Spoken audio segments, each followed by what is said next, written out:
नमस्कार साथियों, good morning. आपका द एनके स्टडी के यूट्यूब चैनल पर मैं नवीन कुमार एक बार फिर से स्वागत करता हूं। तो बिहार ने जो है कि बिहार विद्यालय परीक्षा समिति पटना ने नोटिस जारी कर दिया है। नोटिस है माध्यमिक शिक्षक पात्रता परीक्षा यानी यह स्टेट 2024 के आयोजन एवं उक्त परीक्षा में सम्मिलित होने के हेतु आवेदन पत्र भरे जाने के संबंध में इच्छुक उम्मीदवारों के लिए जो सूचना जारी कर दिया है। तो बिहार विद्यालय परीक्षा समिति पटना द्वारा माध्यमिक शिक्षा पात्रता परीक्षा अर्थात एस्टेट के लिए नोटिफिकेशन सूचना जारी कर दिया गया है और आज से ही सारी सारी प्रक्रियाएं शुरू हो जाएंगी। आज 14 दिसंबर है, तो आज शाम से ही सारी प्रक्रियाएं शुरू हो जाएंगी जो कि 2 दिसंबर तक चलेगी, जो कि 2 जनवरी 2024 तक चलेगी। तो क्या है सारा मामला देख लेते हैं। तो सबसे पहले बात करेंगे कि इसमें क्या है। तो ये एक पात्रता परीक्षा होगा, यह स्टेट जिसे कहा गया है, ये एक पात्रता परीक्षा है और ये पात्रता परीक्षा क्लास 9, 10 और 11, 12 दोनों के लिए आयोजित होगा। तो अगर कोई भी विद्यार्थी चाहे दोनों में जो है कि फॉर्म अप्लाई कर सकता है, या यदि उसका इंटरेस्ट एक में है तो एक ही सब्जेक्ट में आवेदन कर सकता है या फिर दोनों सब्जेक्ट में आवेदन कर सकता है। अर्थात कक्षा 9, 10 के लिए भी आवेदन कर सकता है, कक्षा 11, 12 के लिए भी आवेदन कर सकता है। और इसमें बहुविकल्पी प्रकार के प्रश्न होंगे, कुल 150 प्रश्न पूछे जाएंगे। जो इसके सब्जेक्ट है, यहाँ पे थोड़ा सा आपको विजिबिलिटी कम होगी। जो कक्षा 9, 10 के लिए जो सब्जेक्ट है, इसमें हिंदी, उर्दू, बांग्ला, मैथिली, संस्कृत, अरबी, फारसी, भोजपुरी, अंग्रेजी, गणित, विज्ञान, सामाजिक विज्ञान, शारीरिक शिक्षा, उसके बाद संगीत विषय, ललित कला विषय, नृत्य विषय होंगे। तो इन सारे विषयों में आप कक्षा 9, 10 के लिए अप्लाई कर सकते हैं।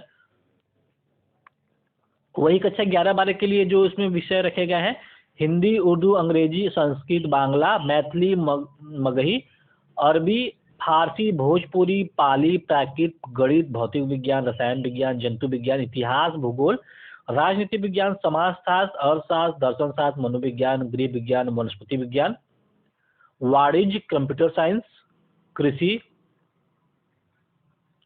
संगीत, यानी इतने सब्जेक्ट में आप जो है कि कक्षा 11, 12 के लिए यानी उच्च माध्यमिक के लिए फॉर्म को अप्लाई कर सकते हैं। तो चलिए देख लेते हैं कि क्या सिलसिलेवार तरीके से।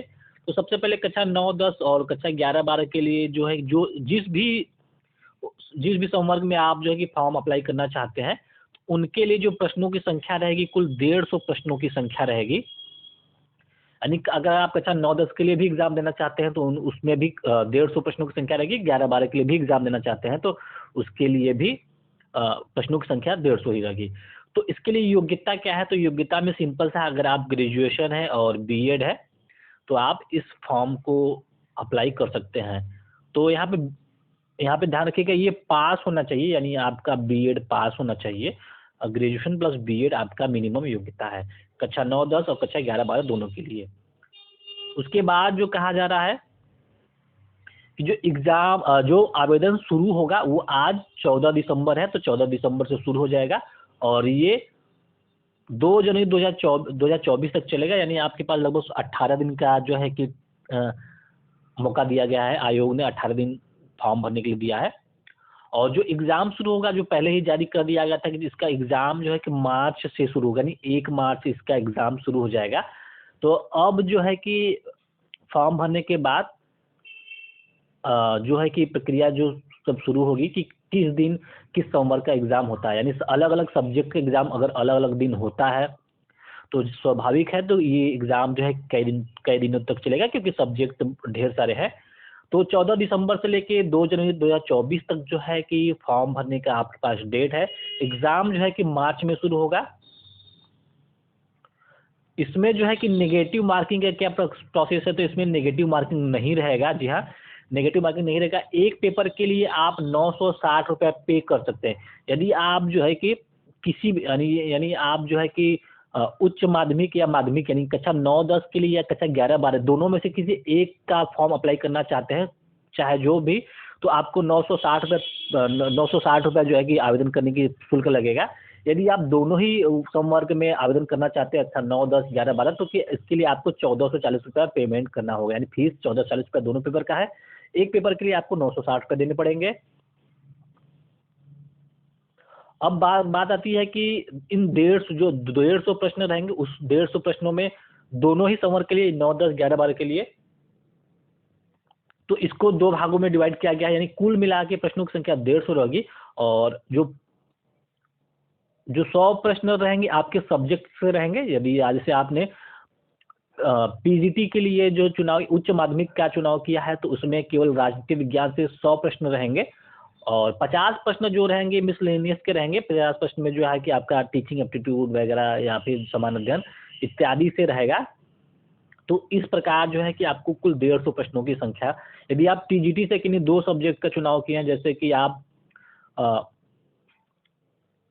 ज्योग्राफी और पॉलिटिकल साइंस का चुनाव किए हैं, तो 100 प्रश्न ज्योग्राफी और पॉलिटिकल साइंस के होंगे और बाकी 50 प्रश्न जो है कि कॉमन रहेंगे। 50 प्रश्न जो है कि वही टीचिंग एप्टीट्यूड हो गया, रीजनिंग हो गया और आपका सामान्य अध्ययन हो गया, तो इत्यादि से रहेंगे। तो इस प्रकार 150 प्रश्न में से 100 प्रश्न आपके सब्जेक्ट से रहेंगे, 50 प्रश्न मिसलेनियस रहेंगे।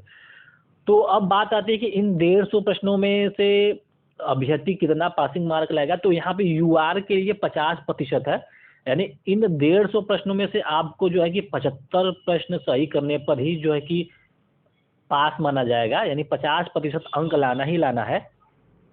अगर नॉर्मलाइजेशन की प्रक्रिया होती है, नॉर्मलाइजेशन की प्रक्रिया में आपका अगर 74.90 अंक रह गया तो आप फेल माने जाएंगे, क्योंकि आपको मिनिमम जो है कि 50% के हिसाब से 75 अंक लाना अनिवार्य है।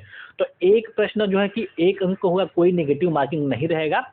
अगर 1 से अधिक शिफ्टों में एग्जाम होता है तो नॉर्मलाइजेशन की प्रक्रिया अपनाई जाएगी। आयोग ने स्पष्ट कर दिया है कि अगर नॉर्मलाइजेशन की प्रक्रिया में आपका अगर 74.95 भी होता है, 74.99 भी होता है, तो भी आप फेल माने जाएंगे, क्योंकि आपको 75 अंक लाना ही होगा।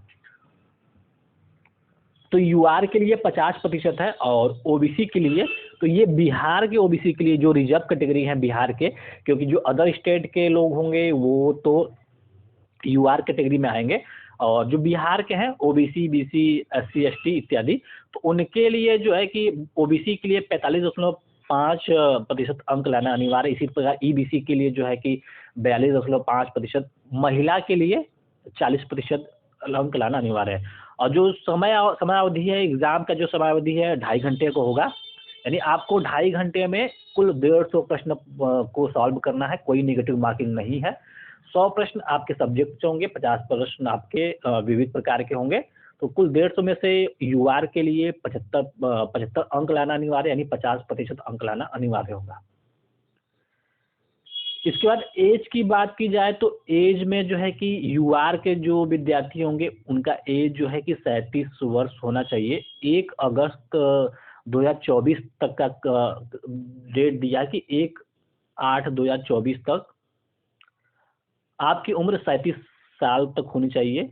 और ओबीसी के लिए, यानी जो बिहार के ओबीसी हैं 40 वर्ष और एससी एसटी 42 वर्ष। तो ये जो रिजर्व कैटेगरी की बात है, ओबीसी एससी एसटी, ये केवल बिहार के रिजर्व कैटेगरी की बात है कि अगर आप बिहार के हैं, ओबीसी या एससी एसटी में हैं, तो आपको 40 या 42 साल होना चाहिए। अगर आप बिहार की यूआर कैटेगरी में आते हैं या अदर स्टेट वाले हैं, तो आपका उम्र जो है कि 37 वर्ष होना चाहिए। तो इस प्रकार जो है कि आप सभी चीज को देख सकते हैं। यहाँ पे कुल 150 प्रश्नों की संख्या रहेगी, उम्र सीमा यहाँ पे तय की गई, सब्जेक्ट कौन कौन से होंगे कक्षा 9, 10, कक्षा 11, 12 के लिए, ये चीजें तय की गई हैं।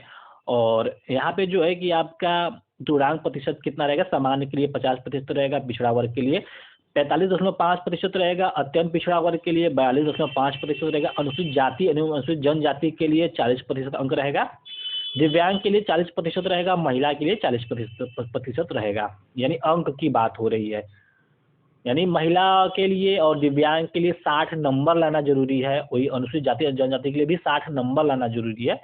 और सामान्य के लिए आपका लगभग 75 अंक, 75 नंबर लाना जरूरी हो जाता है। तो यहाँ पे जो है कि एक पेपर के लिए 960 रुपये है और दोनों पेपर के लिए 1440 रुपये है। वही अनुसूचित जाति एवं अनुसूचित जनजाति की बात की जाए तो एक पेपर के लिए लगभग 760 रुपये के आसपास है और दोनों पेपर के लिए 1140 रुपये के आसपास है। तो ये सारी प्रक्रिया है। आपको डॉक्यूमेंट भी अपलोड करना है। आपका फॉर्म जो है 3 चरणों में भरा जाएगा। पहले आप जो है कि जब आज शाम से आप फॉर्म भरने जाएंगे तो सबसे पहले आपको रजिस्ट्रेशन करना है। जो पहला चरण रजिस्ट्रेशन का है, उसके बाद रजिस्ट्रेशन करने के उपरांत जो है कि आप फिर से आपका मोबाइल नंबर ही आपका लॉगिन होगा, तो आप लॉगिन करने के बाद जो है कि आवेदन जो है कि भर सकते हैं, यानी जो भी आगे का डिटेल मांगा जाएगा उसको आवेदन को कंप्लीट कर सकते हैं। इसके बाद आपको फीस पेमेंट करना है, यानी फीस पेमेंट की प्रक्रिया लास्ट में रहेगी।